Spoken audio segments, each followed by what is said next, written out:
Jube Tube! What is this? The Jube Tube? Hey, everyone! Hey, we are back. We are. It's been a long time, hasn't it, Trish? It's been a little longer than what I thought it was going to be. I know. I got this bright, brilliant idea that I was going to redo our studio, and it took me a lot longer than I thought it would. And then I got sidetracked, and, I think my beard is a reflection of how long it's taken me to get back to filming. Yeah, you got a couple more gray hairs there. But the good news is we got a new studio. That's right, new studio. How do you like our new set? The Jube Tube. That's what we're calling our show, the Jube Tube. Yeah, from Jubilee Church, Kids. Stratford. That's right. So we're excited about that, and we have some new stories for you. Yes, we do. Right? New stories, new challenges. New features. And even some new commercials. Yeah. I have no idea what you're talking about. I think you do. Oh. So we are so excited. We are going to be telling a brand new story today, and we're going to see if you guys can figure out what story in the Bible this might relate to. That's right. It's going to be a good one. All right. Are you ready? I'm ready. Are you ready? I can't wait. Are you ready? Let's just jump into it. All right. Here we go. Roll it. Roll it. Coaching by the Book.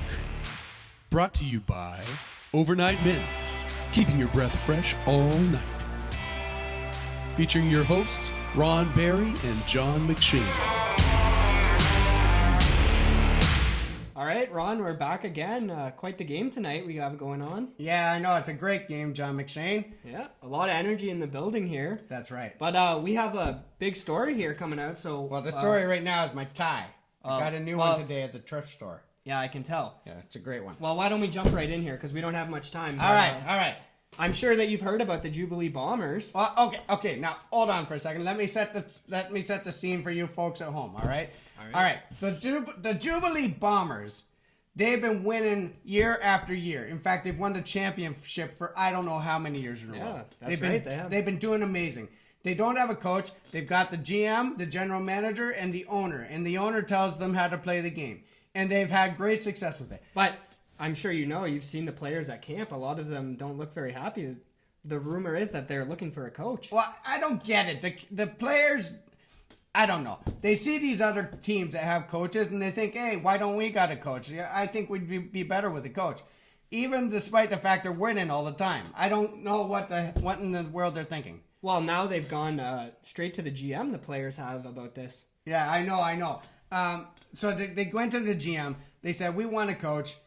The GM says to them, if you got a coach, he's going to make you skate harder. He's going to make you spend more time in practice. And you're not going to have as much time on your own and to do things on your own.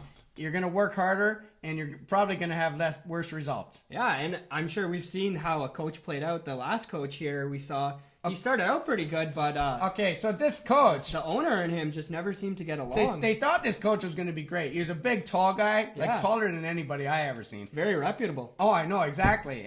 But you know what? He started off pretty good, but then he started thinking, I can do this better than the owner, the way the owner wants to play it. The owner brought him in because he thought he was going to play the way the owner wanted the game to be played, right? But after a while, this guy, he said, I can do better on my own. I got to do it my own way. Yeah, and of course we saw the losing streak that followed that. I know, it was terrible. And so the owner, he says to the GM, he says, I need to get a new coach. This guy ain't following the way I want it to be played. Look at the results we're getting. We're stinking the joint out. Yeah, and the word on the street is that the owner has been talking to someone looking to sign a coach long term. That's right, you're right. So the coach, okay, let me set the scene here for you guys, for you people at home, and for this guy. All right, the coach... He said, or the GM. Let me get this straight. I'm getting all mixed up now. You're getting me all confused. Well, let's talk about the family that the GM was sent. All right. So the GM, he goes to this family. The owner tells him to go to this family. That's right. A very well-known hockey family at that. They got great players. These guys are big, strapping young guys. They're strong. They're fast on their skates. And they score a lot of goals and get a lot of points. That's right. Two brothers actually led the league last year. You are right. That is right. So the GM thinks, hey, this is great. I got the coach, and calls the owner, and the owner says, no, that's not the guy. None of them are the guy. None of them. None of Really? it. None of it. I think wow. these guys are from none of it, maybe. Well, we'll have to check our sources on that one. Okay. Anyway, so the GM says, "Do you got any more kids here?"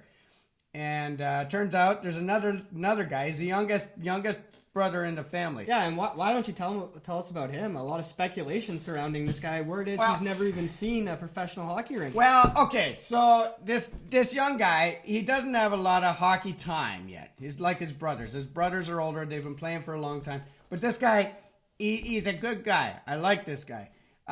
He's skinny. He's small. But here's the deal. The reason the owner likes this guy is because he follows the way the owner wants the game to be played. And he passes that on to the players. All right, well, this signing has definitely generated quite the buzz around the league. Such a unique coach. Yeah, it has. That's to right. come in with no experience, just coming in like this for this team. I know.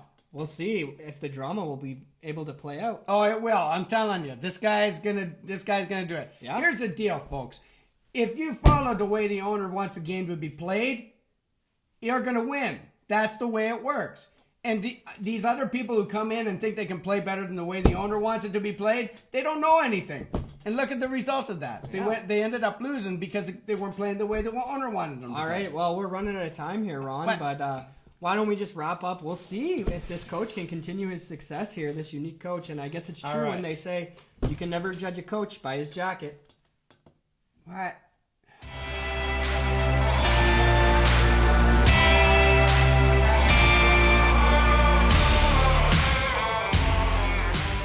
Wow, Steve. Oh, I like that story, Trissy. Yeah, it reminds me of a story in the Bible. Oh, yeah. Really? Yeah, and the guy that was like in the story. I think that's what I liked about it. He reminded me a little bit of a Canadian icon. Used to be on like Saturday Night Hockey TV, like in the first intermission all the time. I don't know, but when I was watching it, I just really felt like I wanted to eat a bowl of cherries. Cherries Did would have you? been good. I know. But back to I the love story, cherries. Steve. The story in the Bible that it reminded me of. Did it remind you of a story in the Bible? Totally reminded me of a story. What story did it remind It totally you of? reminded me of the story of when David was anointed as king.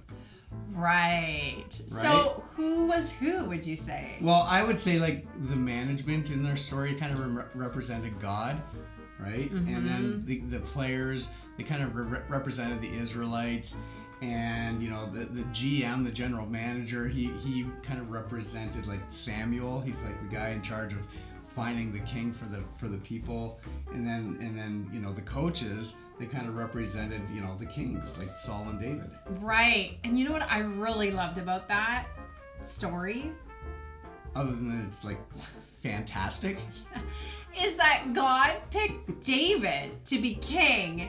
And it really wasn't what man probably would have, they would have picked. I know. Right? I don't think so. And that's what I like about this story. Because God saw something in David that you maybe couldn't see on the outside, but he could see it. Which reminds me of our scripture today. What's our scripture verse? Our scripture Our memory verse. Found in 1 Samuel 16, which 1 is Samuel 16. where you'll find the whole story that we are just talking about. And the scripture says people look at the outside of a person. What? The outside? What are you talking about? But the Lord Where? looks at what's inside the heart. Where's your heart? Come on, right side. By the donut. Right by the donut. Right? Yes. So I got a question for you guys. Okay, here's my question. I have 2 questions for you. 2? Yes. So what do you think this story teaches us about God? That's our a good first question. That's a good question. And our second question is, what do you think it means that God looks at the heart instead of the outward appearance? Ooh, those are good questions. I think those are great questions that our audience can kind of think about throughout the week. Yeah, so you guys can pause and discuss it, or you can watch the rest of our video and then discuss it later, maybe with a family member or someone around you. And yeah, you can even journal about what those questions might be answers to. I like it. Yeah. All right. All right, Stevie, are you ready for the next part of the show? Well, is it challenge time? It's challenge time! I was with them.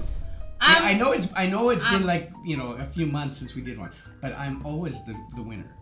This one's gonna My memory be a serves me really well. doozy, Steve. I can't wait to beat you. Oh, Are you ready? Wait. No, you're not gonna beat me. I'm Let's gonna win. bring it on.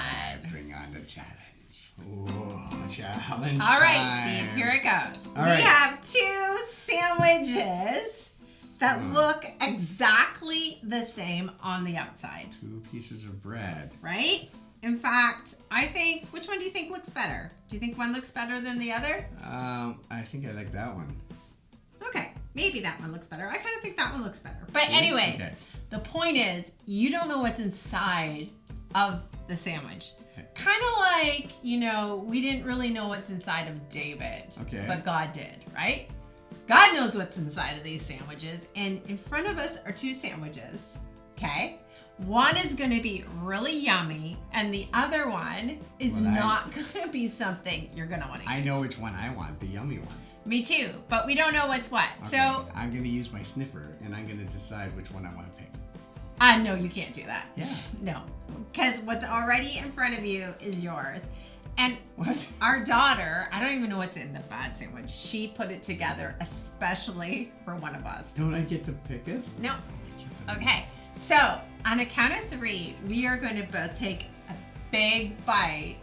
Okay? Let's be a big bite out of the sandwich. And I hope and pray I got the good one. What's that?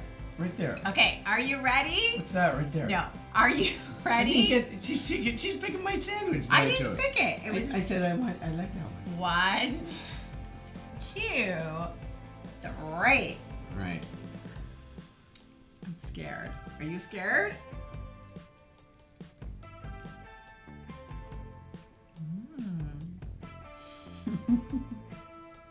He's on this.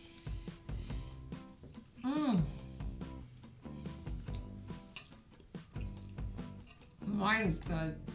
Mine is definitely good. It's one of my favorites, I think. Peanut butter Oh! and banana. But yours? Ooh, what is that? I think there's peanut butter and marshmallows and olives and coleslaw Ew. and ketchup. Ugh. Well, Steve, you know what the consequence to losing is? Because today, I'm sorry to say, you lost. Consequence is this. You gotta eat it all. And you know what? Because I'm feeling so generous, I'm gonna even let you have some of my sandwich mixed in with that sandwich, just to help you a little. Eat it all? Yeah. Are you ready? No. Alright. I can't even look at it. You want some? No, thank you. This is disgusting. Oh, don't choke, Steve. Oh, I'm sorry, I don't even have any water for you. Oh. I should have brought some water out. Oh, not bad. Ugh. Do you want a bite of mine? Oh! Oh! It's hot. She's got hot sauce on this. Oh, this. Anyways, I just want to say thank you for joining us today in our brand new series. We will be back next week with a brand new show and a new consequence for you as well. We'll see you next time. Terrible. Bye. Oh, bye. Bye. That's so bad.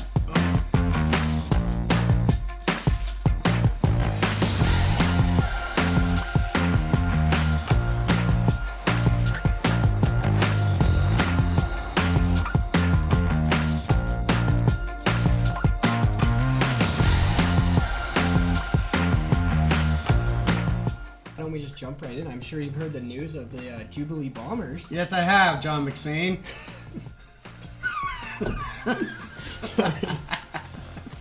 None of them. None of them.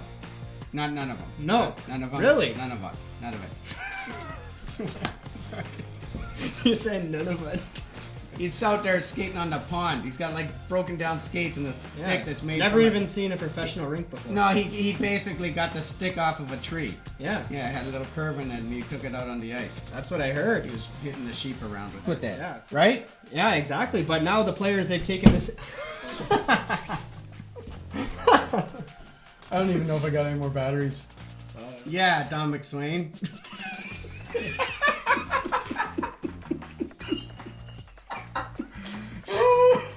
What was the name we gave you? Don McSain, but you said Swain. Johnny McSwain. John. Oh no, I'm John. John Barry. No, you're wrong. You're wrong. John Barry. You're Ron Barry. Is it Ron which Barry? Might be a little confusing.